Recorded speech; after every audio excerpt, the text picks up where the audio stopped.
दोस्तों आज मैं आपके सामने आर्ट्स कॉमर्स साइंस का एक कंप्लीट सेट लेकर आया इंग्लिश कोर्स का, और मस्ट इंपॉर्टेंट होने वाले रसगुल्ला पूरा 80 मार्क्स का है। ये सेट को पूरा आप लोग कंप्लीटली देख कर जाएंगे। बहुत ही प्यारा सा क्वेश्चन है। और मेरे दोस्तों मैं आपको बताना चाहूंगा कि आप लोगों का 12 तारीख से, जी हां रसगुल्ला 12 तारीख से आप लोगों का राहुल सर लेकर आ रहे हैं पैसेज सेक्शन। तो मेरे दोस्तों आप सभी को पता है कि सर पैसेज से हमारे एग्जाम में 20 मार्क्स का क्वेश्चन पूछा जाता है। तो पैसेज को दोस्तों आप लोग छोड़े ना, 12 तारीख 7 बजे शाम को एवरीडे आप लोगों का पैसेज का क्लासेस होगा। बड़ी सुंदर तरीके से राहुल सर आप लोगों को कवर करवाएंगे। तो आइए सर बिना देर के हम लोग क्वेश्चन की ओर मूव करते हैं और एक एक क्वेश्चन को हम लोग विस्तार पूर्वक देखते हैं कि आखिर आपके पेपर में कैसे क्वेश्चन छपने की पूरी संभावनाएं हैं। देखिए मेरे भाई, सबसे पहला क्वेश्चन आपके स्क्रीन पे दोस्तों आएगा क्वेश्चन, लेकिन दोस्तों मैं आज आपके सामने लेकर आ गया हूं पैसेज, क्योंकि दोस्तों आप सभी को मैं बताना चाहूंगा कि हमारा जैकबोर्ड जो है दोस्तों अधिकतर जो है वो सीबीएसई बोर्ड का कॉपी करती है। इस कारण से मैं आपके सामने लेकर आ गया दोस्तों पैसेज। आप इस पैसेज को दोस्तों वीडियो को पॉज करके, जी हां आप वीडियो को पॉज करके इस पैसेज को आप रीड करेंगे, और रीड करने के बाद आपके स्क्रीन पे इस तरह से क्वेश्चन होगा। जैसे दोस्तों पूछा गया है कि what had the man anchored at the rocky coast of this island, यानी इसमें आपका राफ्ट के कैनन या बोट या शिप के बारे में डिस्कस किया गया है। तो बताएंगे सर राफ्ट के बारे में डिस्कस किया गया है। किसके बारे में मेरे भाई? तो बताएंगे सर हमारा राफ्ट के बारे में दोस्तों डिस्कस किया गया है। और आपके स्क्रीन में दोस्तों ऐसा ही क्वेश्चन होगा। मैं चाहता हूं दोस्तों पैसेज सेक्शन को छोड़ के मैं डायरेक्टली दोस्तों क्वेश्चन आंसर की ओर मूव कर रहा हूं भाई, ठीक है। मैं पैसेज सेक्शन को छोड़ के मेरे भाई आपके स्क्रीन पे डायरेक्टली क्वेश्चन की ओर मूव कर रहा हूं। आपके पेपर में टोटल आपका 30 क्वेश्चन ऑब्जेक्टिव आएगी। तो मेरे दोस्तों मैं 40 क्वेश्चन को करेक्शन किया हूं, क्योंकि 10 क्वेश्चन मैं पैसेज में डाल दिया था तो उसको रिमूव कर दिया हूं। तो आइए सर आपके स्क्रीन पे पहला क्वेश्चन है भाई कि which of the following is not use in not making. मेरे लाडला जो क्रैश कोर्स या फाउंडेशन कोर्स से जुड़े होंगे उनको बहुत ही अच्छी तरह से पता है कि which of the following is not use to. हम लोग दोस्तों जब भी हम लोग नॉट मेकिंग लिखते हैं उसमें हम लोग यूज करते हैं किसके बारे में लाडला? तो बताएंगे सर एब्रिविएशन के बारे में यूज करते हैं, कीवर्ड करते हैं, टाइटल डालते हैं, पर हम लोग कभी डेट नहीं डालते हैं। इस बात को याद रखिएगा, ठीक है। चलिए आपकी स्क्रीन पर अगला क्वेश्चन सर कि which of the following is not A part of summary writing. आपसे पूछा गया सर इन चारों में से कौन समरी राइटिंग के अकॉर्डिंग नहीं आता है? समरी राइटिंग के अकॉर्डिंग कौन नहीं आता है? तो बताएंगे sir using your on word.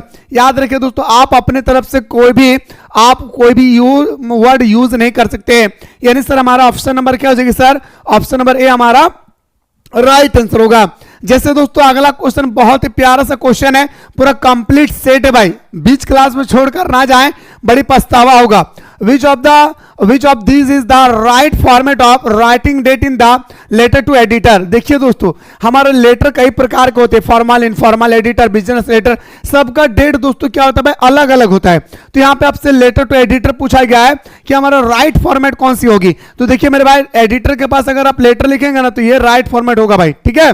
यहाँ पे राइट फॉर्मेट ऑप्शन नंबर आपका डी हो जाएगा, यानी सर हमारा option number D is the right answer हो जाएगी, ठीक है। चलिए आपके स्क्रीन पर अगला क्वेश्चन है sir which of the following is not a component of a letter to editor. आपको बताना इनमें से कौन है जो हमारा लेटर टू एडिटर के अकॉर्डिंग नहीं आता है भाई। तो लेटर में दोस्तों हम लोग सैल्यूटेशन डालते हैं, डेट भी डालते हैं, सिग्नेचर भी होता है, पर दोस्तों हम लोग जब भी लेटर टू एडिटर को लिखते हैं हम लोग कभी भी टाइटल नहीं डालते। इस बात को याद रखिएगा, कभी हम लोग टाइटल नहीं डालते। टाइटल कहां डालते हैं सर? तो रिपोर्ट राइटिंग में हो गया, आर्टिकल में हो गई, इसके बाद नोटिस राइटिंग में हो गया।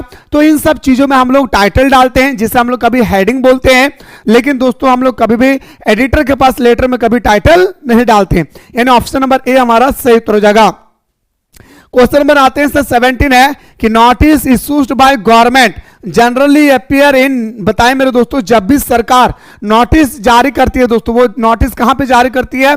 तो न्यूज़पेपर में। हम लोग अक्सर देखते हैं भाई कि न्यूज़पेपर में क्या करती है भाई, हमारा सरकार जो है नोटिस जारी करती है, ठीक है। तो ऑप्शन नंबर ए हमारा राइट आंसर हो जाएगा।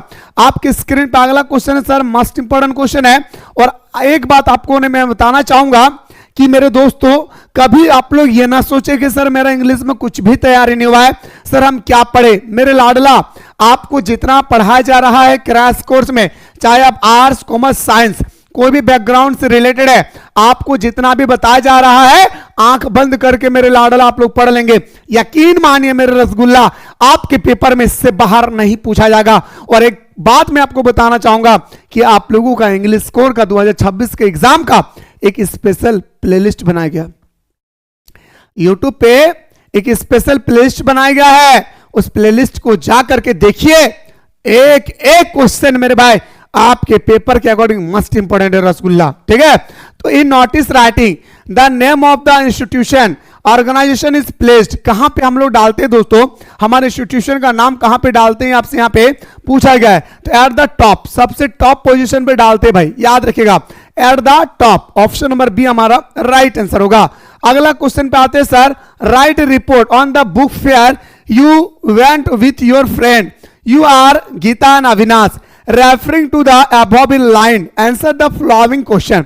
यानी दोस्तों आपको एक रिपोर्ट लिखना है, आप और आपके फ्रेंड, आपका अविनाश हो या आपका नाम गीता है, ठीक है, आप अपने दोस्त के साथ गए हैं एक दोस्तों जहां पे बुक का मेला लगा है वहां पे गए हैं, और वहां पे आपको जाने के बाद दोस्तों आपको एक रिपोर्ट तैयार करना है। तो रिपोर्ट आप लिखेंगे, उसके लिए आपको क्या देना होगा भाई, एक टाइटल देना होगा। तो कौन सा टाइटल आप देंगे जो बेस्ट होगी, तो बताएंगे सर क्या देंगे sir, I went a book fair with my friend, या दोस्तों the book fair of my friend. मैं एक बात बताना चाहूंगा, थोड़ा सा इस क्वेश्चन को आप लोग स्टार लगा लीजिए, थोड़ा सा इस क्वेश्चन को मेरे दोस्तों आप लोग स्टार लगा लीजिए, बहुत इंपॉर्टेंट है भाई। कुछ समय के लिए मेरे दोस्तों क्वेश्चन में जो आपका 19 है इससे स्टार लगा लीजिए, क्योंकि मेरे भाई मैंने एक वीडियो में ऑलरेडी गलत बता चुका हूं भाई। यहां पे क्या दिया है sir, write report on the book fair you went with your friend, है ना भाई, योर फ्रेंड, चाहे उनका नाम गीता हो या अविनाश। तो मेरे दोस्तों द बुक फेयर आप नहीं लिख सकते, क्योंकि मैं एक वीडियो में इसका आंसर ऑप्शन नंबर बी बताया था, जो बिल्कुल मेरे भाई गलत है, इसके लिए मैं माफी चाहता हूं भाई, ठीक है। इसका राइट आंसर होगा सर क्या, I went a book fair with my friend, ठीक है। तो मेरे दोस्तों कभी कभी क्वेश्चन में देखेंगे आंसर सी बताता है तो कभी बी बता रहे हैं। अगर हम मॉडल पेपर के अकॉर्डिंग चले तो मेरे दोस्तों आपका सी होगा, लेकिन हम जैकबोर्ड के अकॉर्डिंग चले तो आपको ऑप्शन नंबर बी होगा। तो मेरे दोस्तों आप जैकबोर्ड के अकॉर्डिंग ही चलिए, बेटर होगा भाई, ठीक है। आप जैकबोर्ड के अकॉर्डिंग ही चलिए दोस्तों, आप क्या होगा, बेटर होगा। ये ऑप्शन को दोस्तों बी ही सही करेंगे, बेस्ट होगा भाई आपके लिए, ठीक है। चलिए आपकी स्क्रीन पे अगला क्वेश्चन है sir, internet has become an important source of knowledge. बिल्कुल भाई, आज इंटरनेट के माध्यम से ही आप और हम जुड़े हुए भाई, है ना। तो नॉलेज का क्या है, सोर्स है, स्रोत है। And research today students who wish to do well need access the internet. Suppose मान लिया जाए you have to write an article based on the above line, which of the following would be the apparent title। आप क्या title देंगे दोस्तों, अगर आपको लिखने के लिए कहा जाए आर्टिकल तो आप टाइटल देंगे इंपॉर्टेंट ऑफ इंफॉर्मेशन टेक्नोलॉजी। आपको दोस्तों यही टाइटल देना है जो बहुत इंपॉर्टेंट भाई, आपको यही टाइटल देना है जो मस्ट इंपॉर्टेंट रसगुल्ला, बहुत इंपॉर्टेंट है भाई ये टाइटल, ठीक है। चलिए आपकी स्क्रीन पर अगला क्वेश्चन है sir, who is the author of lost spring. आप आइए सर आपका बुक की ओर हम लोग मूव करते हैं। तो लॉस्ट स्प्रिंग का राइटर कौन है, और उससे पहले आप में से कोई भी स्टूडेंट चाहते हैं कि सर मुझे अभी भी कुछ भी तैयारी नहीं हुई सर, हम अच्छी तरह से सर तैयारी करना चाहते हैं और 30 मार्क्स का जो हमारा ऑब्जेक्टिव पूछा जाएगा हम 30 में 30 कमांड बनाना चाहते हैं, तो मेरे दोस्तों क्रैश कोर्स को ज्वाइन करेंगे। और जो ज्वाइन कर चुके हैं यहाँ पे आप लोग 6000 क्वेश्चन के साथ chapter wise model paper PYQ selected question ऐसे 1 प्री बोर्ड सारा चीज डाल दिया गया है, चैप्टर वाइज नोटिस राइटिंग वगैरह वगैरह सब कुछ डाल दिया गया भाई। आंख बंद करके आप इस कोर्स को ज्वाइन कर लेंगे अंतिम समय में, क्योंकि दोस्तों यहाँ पे 6000 क्वेश्चन के साथ आप लोगों को टेस्ट सीरीज दिया गया है फ्री में, और क्रैश कोर्स तो अलग ही है भाई। इसलिए अंतिम समय में भी आप इस क्रैश कोर्स को जरूर ज्वाइन करेंगे भाई। आप कहीं भी दुनिया के किसी भी कोने पे पढ़ाई कर रहे हैं, कहीं भी कोचिंग कर रहे हैं, कहीं भी ट्यूशन कर रहे हैं, कोई दिक्कत नहीं है मेरे भाई, लेकिन अंतिम समय में इस क्लास को जरूर ज्वाइन करेंगे रसगुल्ला, ठीक है, बहुत इंपॉर्टेंट है भाई। आइए सर बात करते हैं who is the author of the lost lesson. Writer कौन होगा दोस्तों लास्ट लेसन का, अल्फोंस डाउडेड। क्या बताएंगे सर, अल्फोंस डाउडेड। एनी जंग ने क्या लिखा है भाई, फटाफट बताएंगे सर। हमारा एनिसन लास्ट स्प्रिंग लिखा है, बताएंगे मेरे भाई सही कह रहा है या गलत, कमेंट में बताएंगे। क्वेश्चन नंबर आपकी स्क्रीन पे 22 पूछा गया sir, what did हैमल say about French language is the last lesson. क्या कहा गया? French language is the most beautiful language, French language is the clearest language, French language is the logical language. यानी sir हमारा option number क्या हो जाएगी sir? Option number D आपका right answer हो जाएगा। चलिए गुरुजी आपके स्क्रीन पे अगला क्वेश्चन है सर 23 है, where has Saheb and his family come from. मेरे दोस्तों साहेब और उसका पूरा परिवार कहां से आए थे भाई, ये आपसे पूछा गया तो बताएंगे सर बांग्लादेश का राजधानी ढाका, यानी ऑप्शन नंबर हमारा ए इसका राइट आंसर हो जाएगा। आइए रसगुल्ला आगे बढ़ते हैं सर। अगला क्वेश्चन कहा गया 24 में कि what are Saheb and his family friend compare to. मेरे दोस्तों साहेब और उसका जो फ्रेंड है भाई, इसकी तुलना किया गया था भाई, साहेब और उसका जो फ्रेंड थे उसकी तुलना किया गया था मॉर्निंग बर्ड्स की तरह। किसकी तरह भाई? मॉर्निंग बर्ड्स की तरह। याद रखिएगा किसकी तरह तुलना किया गया था रसगुल्ला, तो बताएंगे सर मॉर्निंग बर्ड्स की तरह तुलना किए गए थे। यानी सर हमारा ऑप्शन नंबर क्या हो जाएगी? ये हमारा राइट आंसर होगा। आपके स्क्रीन पर अगला क्वेश्चन है सर 25 है, which city is famous for glass Bengal industry. कांच की चूड़ी बनाने के लिए कौन सा शहर प्रसिद्ध है? फिरोजाबाद। याद रखिएगा दोस्तों मुकेश, फिरोजाबाद। ऑप्शन नंबर हमारा क्या हो जाएगा सर? सी हमारा राइट आंसर होगा। आपके स्क्रीन पे अगला है सर कि what does Mukesh want to become.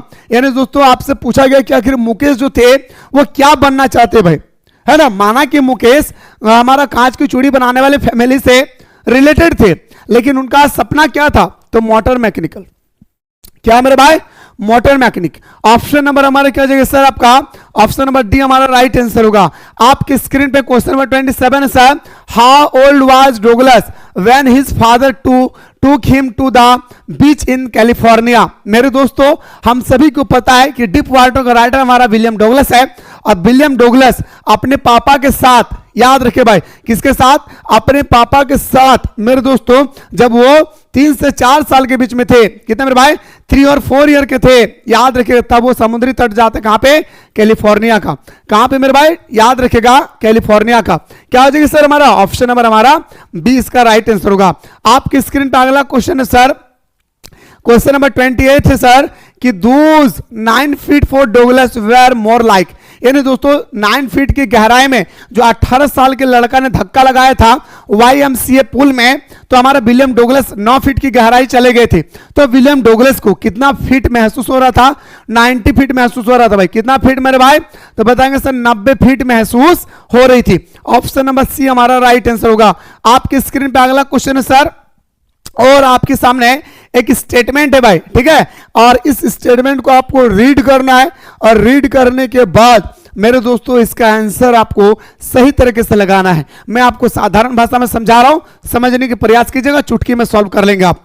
Fisherman in the cold sea, मछली पकड़ने वाला समुद्री मछुआरा।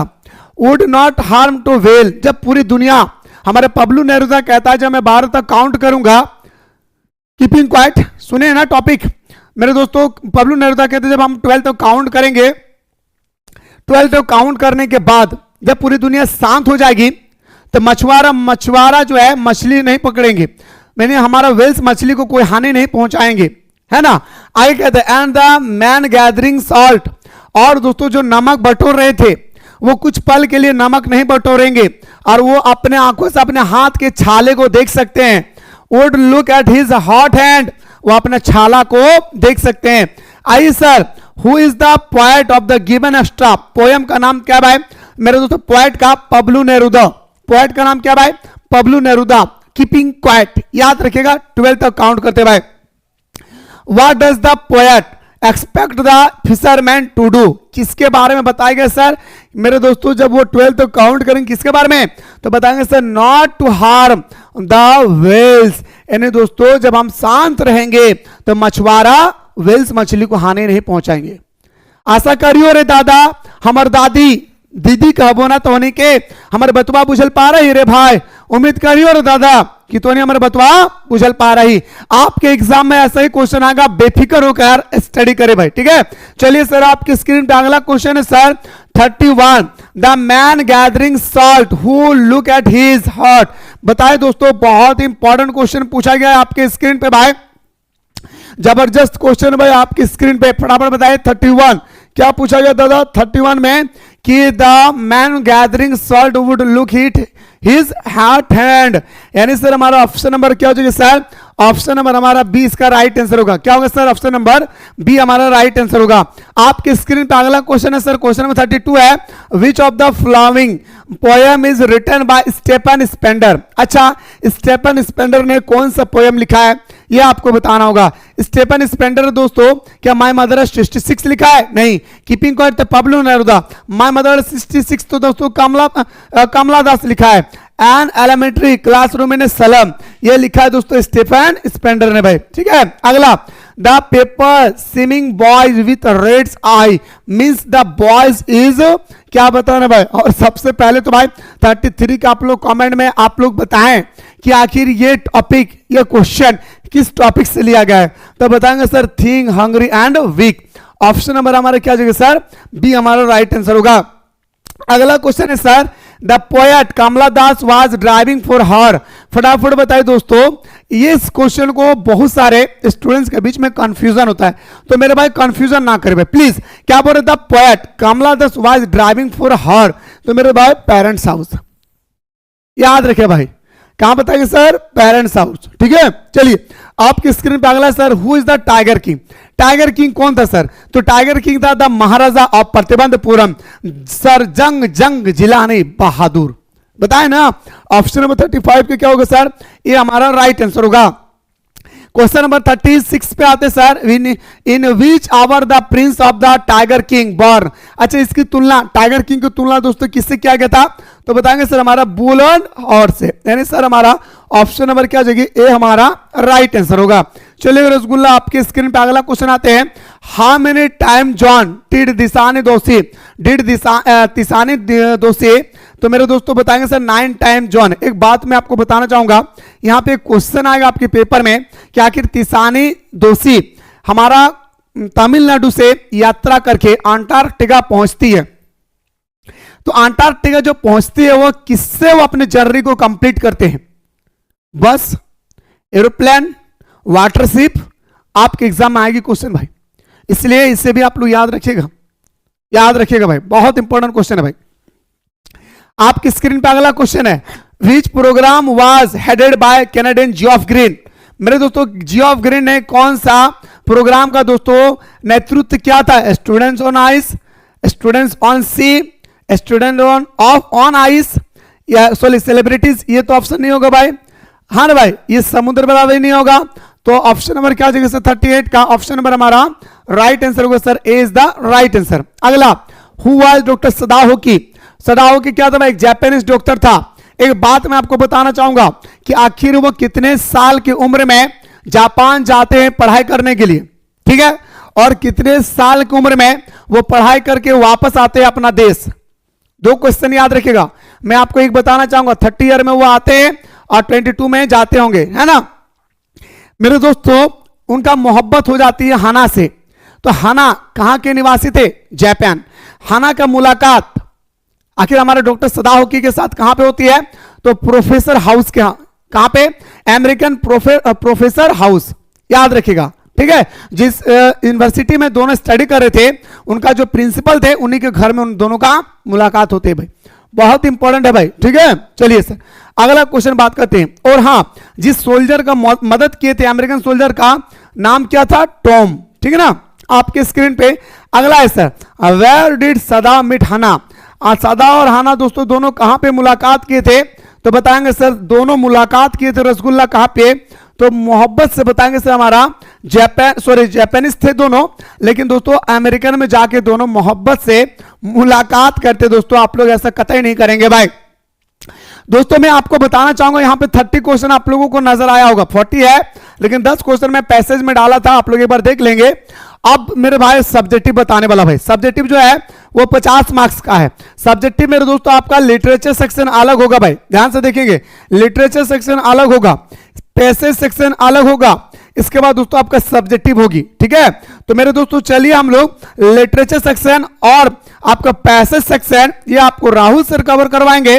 चलिए मेरे दोस्तों मैं अभी आपको बताऊंगा सब्जेक्टिव क्वेश्चन की ओर, ठीक है। और वीडियो देखने के बाद कैसा फील हो रहा है भाई कमेंट सेक्शन में जरूर दबा के कमेंट करें, क्योंकि दोस्तों अभी जो आप लोगों के लिए मेहनत हो रही है, हम आंख बंद करके मेहनत कर रहे हैं, कई कई रातों को दिन में बदल रहे हैं, तब जाके दोस्तों इस प्रकार का वीडियो मैं आप लोगों तक पहुंचा पा रहा हूं। इसलिए आपके लिए जब इतना कुछ कर रहा हूं तो आपका भी फर्ज बनता है मेरे भाई कि आप वीडियो को जरूर लाइक करके जाएं, कमेंट में जरूर मेरे दोस्तों अपना राय देकर जाएं। तो चलिए सर बिना देर किए हम लोग को सब्जेक्टिव क्वेश्चन की ओर मूव करते हैं। देखेंगे दोस्तों आपकी स्क्रीन पे प्यारा सा क्वेश्चन है और क्वेश्चन कहता है लाडला कि what make the city of Firozabad. आखिर फिरोजाबाद शहर किसके लिए प्रसिद्ध है? हमें और आपको बड़ी प्यारा तरीके से सर पता है कि फिरोजाबाद जो शहर है वो कांच की चूड़ी बनाने के लिए प्रसिद्ध है भाई। क्या है भाई?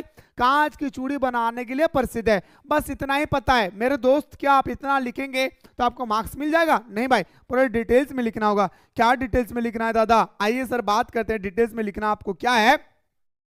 The city of Firozabad is famous for its Bengal, यानी फिरोजाबाद शहर अपनी चूड़ी बनाने के लिए प्रसिद्ध है। फिरोजाबाद जो शहर है भाई वो किसके लिए प्रसिद्ध है सर? कांच की चूड़ी बनाने के लिए प्रसिद्ध है।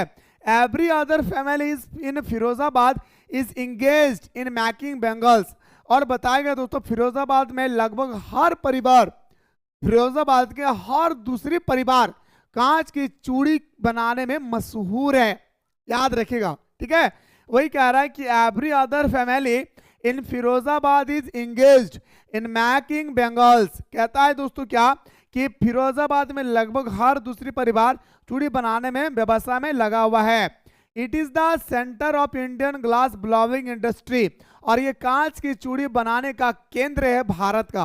भारत का कांच की चूड़ी बनाने का केंद्र किसे कहा जाता है? तो फिरोजाबाद को, ठीक है। देखिए where families have spent generation working around furnace, welding, glass making, bangles for all the women in the land, all store and color of bangles are made there। मेरे दोस्तों कितना सुंदर से आंसर लिखा गया है कि कांच की चूड़ी बनाने के लिए हमारे फिरोजाबाद फेमस है और फिरोजाबाद के हर दूसरा फैमिली कांच की चूड़ी के फैक्ट्री में काम करने के लिए क्या है भाई? मशहूर है, ठीक है। आगे कहता है मेरे दोस्तों क्या यह भारत के कांच उद्योग का केंद्र है। मैंने आपको अभी बताया भाई कि it is the centre of Indian glass blowing industry. यह हमारा क्या भाई? कांच की चूड़ी बनाने का केंद्र बिंदु कहलाता है भारत का, जहां पीढ़ियों से पीढ़ी, यानी दोस्तों पीढ़ी दर पीढ़ी, मैं बना कांच का फैक्ट्री में काम किया, मेरा बच्चा भी कांच की फैक्ट्री में काम करेंगे, उनके भी बच्चा कांच की फैक्ट्री में काम करेंगे, यानी पीढ़ी दर पीढ़ी कांच की फैक्ट्री में काम करते रहेंगे, ठीक है। तो जहां पीढ़ियों से परिवार भट्टियों के आसपास काम करते हुए कांच की ढलाई और चूड़ी बनाते आ रहे हैं और यहाँ की सभी महिलाओं के लिए चूड़ी तैयार करते हैं। यहाँ हर प्रकार और रंग बिरंगी चूड़ियां बनाई जाती है। अब दोस्तों फिरोजाबाद में विभिन्न प्रकार के दोस्तों रंग बिरंगे का चूड़ियां बनाई जाती है। विभिन्न प्रकार के मेरे दोस्तों डिजाइन का चूड़ियां बनाए जाते हैं। कहाँ पे भाई? तो बताएंगे सर हमारा फिरोजाबाद में, ठीक है। तो ये सर बहुत प्यारा सा क्वेश्चन था और बहुत इंपॉर्टेंट था कि आखिर फिरोजाबाद फेमस क्यों है। तो बताएंगे सर ग्लास बेंगल इंडस्ट्री, बताए थे ना भाई, कांच की चूड़ी बनाने के लिए प्रसिद्ध है भाई, ठीक है। चलिए सर आपकी स्क्रीन पे दादा अगला क्वेश्चन है भाई। क्वेश्चन बहुत सुंदर सा क्वेश्चन दिया है, मोहब्बत से पढ़ना है, फिर मोहब्बत से आंसर भी बताना है भाई। क्वेश्चन कहता है sir why did not M Hamel get angry with the writer for being later. यानी सर एमहेमल लेखक के देर से आने पर क्रोधित क्यों नहीं हुए। मेरे दोस्तों हमारे जो फ्रेंच थे दोस्तों, वो स्कूल में हमारा टीचर्स एमहेमल उन्हें पार्टिसिपल करने के लिए देते हैं और दोस्तों वो लेट से पहुंचते हैं, साथ ही साथ वो पार्टिसिपल भी नहीं करते हैं, यानी हम बोल सकते हैं सर कि होमवर्क भी नहीं करते हैं। तो हमारे टीचर्स गुस्सा नहीं होता है भाई, क्रोध नहीं होता है। वही पूछ रहा है कि आखिर हमारा टीचर्स हमारा एमहेमल क्यों नहीं गुस्सा होता है, इसके बारे में पूछा गया है। तो बताएंगे सर बहुत प्यारा सा आंसर है कि M Hamel was must disturbed by the news that came from Berlin. M Hamel Berlin से आई खबर से बहुत परेशान थे। बर्लिन से क्या ऑर्डर आया था दादा? बर्लिन से ऑर्डर आई थी कि आप हमारा फ्रांस के दो शहर अल्सेस एंड लॉरेंस में फ्रेंच सब्जेक्ट को समाप्त करके जर्मन सब्जेक्ट पढ़ाया जाएगी, जर्मन लैंग्वेज पढ़ाया जाएगा। अब हमारा एम हेमल इस न्यूज के माध्यम से परेशान हो चुके थे। कौन? हमारा एम हेमल। आगे कहता है सर क्या कि he was delivering his last lesson in French. आगे कहता है दोस्तों कि वे फ्रेंच का अपना आखिरी पाठ पढ़ा रहे थे। और वो दोस्तों फ्रेंच का क्या कर रहे थे भाई? वो आखिरी पाठ पढ़ा रहे थे भाई। क्या कर रहे थे भाई? वो फ्रेंच का आखिरी पाठ पढ़ा रहे थे भाई। क्या बताएंगे सर? वो फ्रेंच का आखिरी पाठ पढ़ा रहे थे। So he did not get angry with French for being later. आगे कहता है दोस्तों क्या कि आगे थोड़ा ध्यान से देखेंगे। So he did not get angry with French for being late. कहता इसलिए उन्होंने फ्रांस के देर से आने पर गुस्सा नहीं किया। क्यों? क्योंकि दोस्तों वो फ्रेंच सब्जेक्ट का लास्ट पार्ट पढ़ा रहे थे। साथ ही साथ दोस्तों वो पूरी तरह से परेशान थे जब हमारा जर्मन से ऑर्डर आई थी कि फ्रांस के दो शहर अल्सेस और लॉरेंस में आज से हमारा कल से हमारा जर्मन लैंग्वेज की जगह फ्रेंच लैंग्वेज की जगह जर्मन लैंग्वेज पढ़ाई जाएगी। आगे कहता है दोस्तों लेदर ही सेड।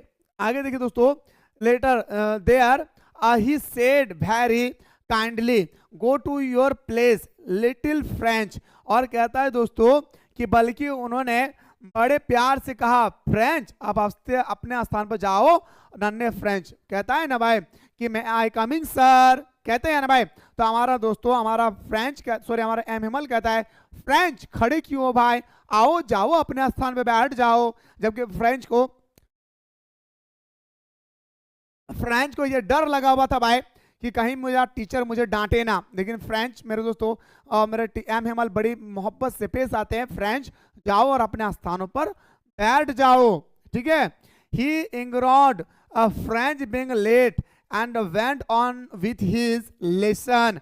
और कहा मेरे भाई कि उन्होंने फ्रांस के देर से आने की बात को नजरअंदाज कर दिया और अपना पाठ जारी रखा। क्यों भाई? क्योंकि हमारा फ्रेंच का अंतिम क्लास है भाई। क्या है सर? हमारा ये फ्रेंच का अंतिम क्लास है भाई। क्या है सर? हमारा फ्रेंच का अंतिम क्लास है, ठीक है। चलिए सर ये हमारा दूसरा क्वेश्चन था दोस्तों, बड़ी प्यारा सा क्वेश्चन था। और ये जितना सारा क्वेश्चन अभी आप लोग देख रहे हैं आपको एग्जाम हॉल में D2 ऐसा ही प्रश्न देखने को मिलेंगे भाई, इसलिए शुरू से लेकर मेरे दोस्तों आप लोग अंत तक देखेंगे। अगला क्वेश्चन है सर कि justify the title of the story rat trap. यानी दोस्तों रैट ट्रैप का उचित शीर्षक बताना है आपको। रैट ट्रैप सलमा लेजरलॉफ के द्वारा लिखा गया भाई। किसके द्वारा? सलमा लेजरलॉफ के द्वारा दोस्तों हमारा रैट ट्रैप लिखा गया है। और इसी रैट ट्रैप के बारे में दोस्तों आपको एक उचित शीर्ष देना है, एक उचित शीर्षक देना है भाई, ठीक है। हाँ ये सर बात करते हैं सलमा लेजरलॉफ जो दोस्तों हमारा लेटर द रैट ट्रैप का राइटर है भाई, कि Selma Lagerlof gives a very apt and logical title to the story. Selma Lagerlof ने कहानी को बहुत ही सटीक और तर्क संगीत शीर्षक दिया है। वही कह रहा है कि Selma Lagerlof gives a very apt and logical title the story. ये टाइटल देता है दोस्तों एक तर्क संगीत टाइटल देता है हमारा कौन? Selma Lagerlof. The metaphor of the rat trap, चूहेदानी का उपमा बहुत प्रभावी ढंग से प्रयोग किया गया। वही कह रहा है the metaphor of the rat trap is very effectively used, the whole world is nothing but a big rat trap. और पूरी दुनिया एक बड़ी चूहेदानी के सिवा कुछ नहीं है। अब हमारा दोस्तों सलमा लेजरलॉफ बताते हैं कि पूरी दुनिया चूहेदानी के सिवा कुछ नहीं है। हम ह्यूमन बीइंग हम भी एक चूहेदानी में फंसे हुए हैं। ये पूरी दुनिया जो हम और आप देख रहे हैं ये चूहादानी। कौन कह रहा है? रैट ट्रैप का peddler. Whole world is a rat trap, पूरी दुनिया चूहादानी। बिल्कुल मेरे दोस्तों उन्होंने सही कहा। हम लोग भी दोस्तों वाकई में लोग भी रैट ट्रैप के अंदर में फंसे हैं। हमें भी इस धरती को छोड़कर एक दिन जाना है भाई, ठीक है। आगे देखिए सर क्या कहा गया? और riches joys foods and shelter are just beat. आगे कहता है दोस्तों क्या कहता है कि यहाँ पे सारी दौलत सुख भोजन और आश्रय महज चारा है हमारे लिए। क्या भाई? पैसा, धन दौलत, खान पान, रिश्ता, अहबाब, ये सब क्या भाई? हमारा एक चारा है। नहीं भाई, जैसे हम लोग चूहादानी में चूहा को फंसाने के लिए रोटी डालते हैं, चावल डालते हैं या कोई बिस्किट डाल देते हैं, इसी तरह से इस दुनिया में हम सब इंसान फंसे हुए भाई इस लालच में। दौलत, धन दौलत, जमीन जायदाद, सब कुछ मेरा है, यही इसी की वजह से हम लोग फंसे हैं। वही कह रहा है, सारी दौलत, सुख, भोजन और आश्रय महज चारा है। The moment anyone touches the bait the rat trap close in, जैसे ही कोई चारा छूता है चूहेदानी उसी को जकड़ लेती है। नहीं, चूहा मेरे दोस्तों जब जाते हैं चूहेदानी के अंदर में खाना खाने के लिए, जैसे ही जाते हैं, समझ गए ना भाई, चूहादानी बंद हो जाता है भाई और चूहा फंस के रह जाता है। ऐसे हम लोग फंसे हुए हैं भाई इस धरती में। ठीक है, आगे देखिए सर, कहता है then everything comes to an end, कहता है दोस्तों फिर सब कुछ खत्म हो जाता है भाई। फिर सब कुछ क्या हो जाता है भाई? हमारा खत्म हो जाती है। और हम सबको भी चाहिए दोस्तों कि इस धरती को छोड़कर हमें और आपको एक दिन जाना होगा। इसलिए मेरे भाई मैं भी आप लोगों से ही कहना चाहूंगा, इस धरती के लिए नहीं बल्कि उस जगह के लिए तैयारी करें जो जो हमें हमेशा जहां पे रहना है भाई। ठीक है, आइए सर, अगला प्रश्न है sir, who was Geoff, what job आज ही एंगेज्ड इन। जियोफ कौन था? वह क्या काम कर रहा था? Geoff was the brother of Sophie's in the story going places. याद रखिएगा दोस्तों, गोइंग प्लेस जो हमारा है भाई, ए.आर. बर्टन जो हमारा राइटर है, ए.आर. बर्टन हमारे क्या भाई? राइटर है। तो going places, Geoff was the brother of Sophie's in the story. कहानी गोइंग प्लेस से जियोफ जो है सोफी का भाई था भाई। जियोफ कौन है भाई? सोफी का भाई था भाई। जियोफ कौन था मेरे भाई? तो बताएंगे सर, जियोफ सोफी का भाई था भाई। ठीक है, ठीक है, आगे देखिए, तो बताएंगे sir, Geoff was the brother of Sophis in the story going place. He was an apprentice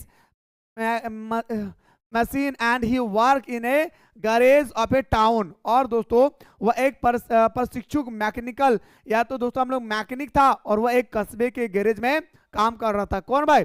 Geoff का भाई। बहुत इंपॉर्टेंट है मेरे भाई, बहुत इंपॉर्टेंट है। और सोफी क्या था भाई? डे ड्रीमर था भाई। सोफी कौन था भाई? तो बताएंगे सर हमारा डे ड्रीमर थे। सोफी कौन थे भाई? तो बताएंगे सर हमारा डे ड्रीमर थे भाई। इस बात को भी याद रखिएगा। तो बताएंगे सर जियोफ सोफीज का हमारा ब्रदर थे, एल्डर ब्रदर थे, जो हमारा गोइंग प्लेस से लिया गया है। और दोस्तों वो एक अप्रेंटिस में मैकेनिकल थे, मैकेनिक थे, एंड वो एक गैरेज में काम कर रहे थे एक शहर के अंदर में। ठीक है, चलिए आपकी स्क्रीन पे अगला क्वेश्चन है sir, why are the young trees describe as sprouting. मेरे दोस्तों ये माय मदर एट 66 से ये क्वेश्चन लिया गया भाई।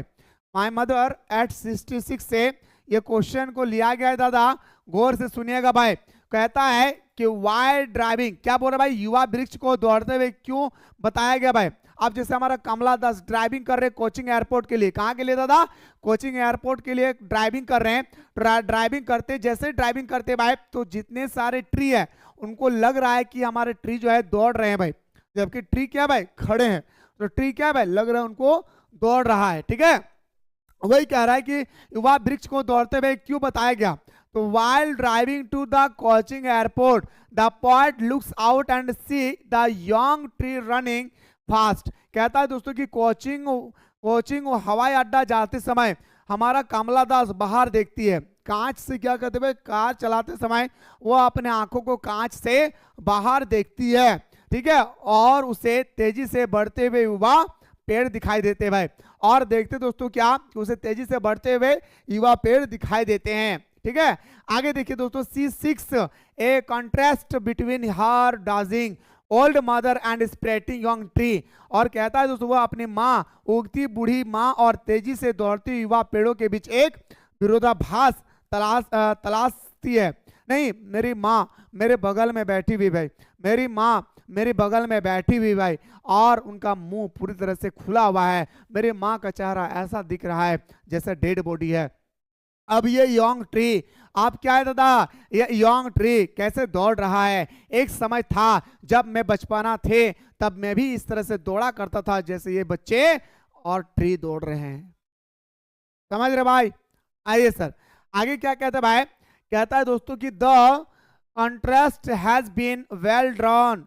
आगे कहता है वह विरोधाभास बखूबी दर्शाया गया। वो क्या दर्शाएगा भाई, वो विरोधाभास दर्शाएगा, मतलब ऑपोजिट दर्शाया गया। ठीक है, the trees run fast them and old age lives behind the sweet memories of the past. और कहता हूं पेड़ के उनके पास दौड़ते हुए निकल जाते हैं और बुढ़ापा अतीत की मीठी यादें को पीछे छोड़ जाती है।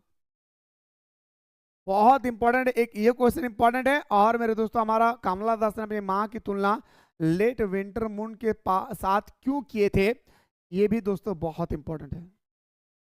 इसलिए आप सभी को चाहिए दोस्तों इन सारे क्वेश्चनों को कंठस्थ कर लेंगे एग्जाम हॉल घुसने से पहले पहले पहले। ठीक है भाई, चलिए आपकी स्क्रीन पे अगला क्वेश्चन है sir, describe the tiger created by aunt Jennifer. जो अंट जेनरिफर टॉपिक है भाई पोएम सेक्शन का, तो अंट जेनरिफर द्वारा बनाए गए बागों का वर्णन कीजिए। अंट जेनरिफर दोस्तों बाग बनाती थी, तो बाग बनाए गए बागों का वर्णन करना है भाई। ठीक है, तो aunt Jennifer weaves and create tigers in the panel with ivory needles.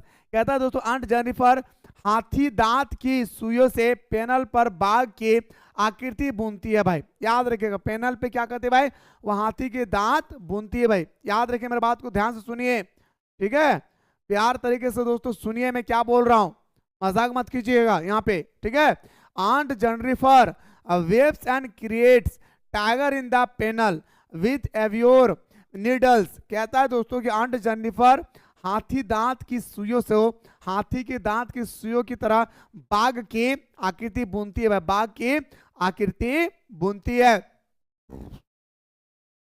आगे कहता है ही tigers symbolise strength speed and splendour. आगे कहता है दोस्तों क्या कि उनके बाघ शक्ति गति और वैभव का प्रतीक है भाई। बाघ क्या भाई, बाघ एक अपने आप में एक पावरफुल है भाई। बाघ क्या भाई, एक अपने आप में पावरफुल है भाई। उसके बाद बाघ के अंदर में क्या होता है भाई, गति होता है, वैभव का क्या है, प्रतीक है।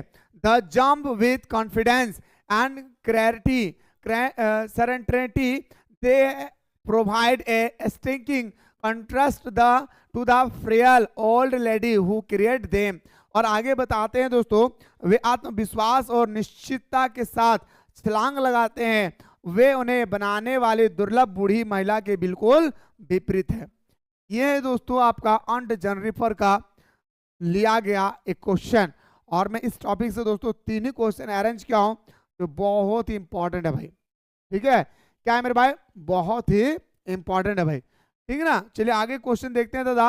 अगला क्वेश्चन क्या कहता है भाई, question number next, what did the road side stand plead to pathetically. आगे तो सड़क किनारे लगे ठेले ने किस बात की अत्यंत दयनीय ढंग से गुहार लगाई भाई। मैंने आप लोगों को जब ए रोड साइड स्टैंड बताया था भाई, उस समय बताया था कि सड़क के किनारे वो दुकान इसलिए लगाते हैं ताकि दोस्तों उनके दैनिक जीवन बेहतर हो सके आज की तुलना में कल। इस कारण से दोस्तों वो क्या करते थे भाई, वो अपने दुकान को लगाया करते थे। ठीक है, तो there the road side stand placed pathetically for the city dweller to stop and buy their goods। सड़क किनारे लगे ठेले वाले शहरवासियों से गुहार लगाते हैं कि वे रुके और उनका सामान खरीद रहे। उनका एक ही चॉइस था भाई, उनको अमीर नहीं बनना था भाई, उनको कोई बिल गेट्स नहीं बनना था, उन्हें कोई अनिल अंबानी धीरू अंबानी नहीं बनना था।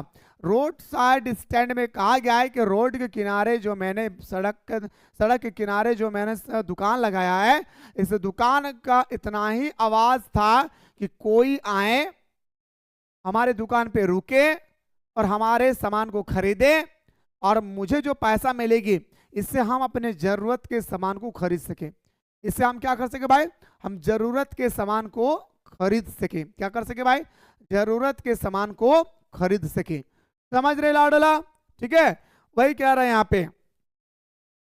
आगे देखिए दोस्तों क्या कहा गया कि the poor farmers who set up the road side stand wanted to earn a living and improve their living condition. कहता है आगे दोस्तों, सड़क किनारे ठेले लगाने वाले गरीब किसान जीविका कमाना चाहते थे। मतलब गरीब किसान का यही सपना था कि हम अपने जिंदगी को जीने के लिए दुकान को लगाएं। हम कोई बिल्डिंग ठोकने के लिए नहीं, हम कोई घर बनाने के लिए नहीं, हम कोई बिजनेस करने के लिए नहीं, हम इस दुकान को सिर्फ इसलिए लगाए हैं ताकि हमारा जीवन यापन गुजर सके। ठीक है, आगे देखिए दोस्तों, however the city dollar really paid attention to the road side stand और the people who ran it. आगे कहता है दोस्तों, वह अपने जीवन शैली सुधारना चाहते थे, हालांकि शहरवासी शायद ही कभी इन ठेलों या उनके चलने वाले पर ध्यान देते थे। और जो गाड़ी चला रहे भाई, उस सड़क के किनारे कोई ढाबा लगा हुआ भाई, इस ढाबा पे कौन ध्यान देगा भाई? सड़क के किनारे अगर कोई ढाबा लगा है तो कौन ध्यान देगा भाई इस ढाबा के ऊपर में, है ना? ऐसा ही दोस्तों सब कोई स्पीड से आते थे और इस दुकान को पार करके चले जाते थे। बस इनका एक ही सपना था कि हमारे दुकान पे कोई आए, रुके, कुछ सामान खरीदे और इस पैसे से, सामान बेचने के बदले मुझे जो पैसा मिलेगी, इस पैसे से हम अपने जरूरत के सामान को खरीद सके। इनका इतना ही दोस्तों क्या था भाई, ख्वाहिश था। किनका? रोड साइड स्टैंड में लगाने वाले लोगों का। ठीक है, चलिए सर अगला क्वेश्चन, हु वाज यमी?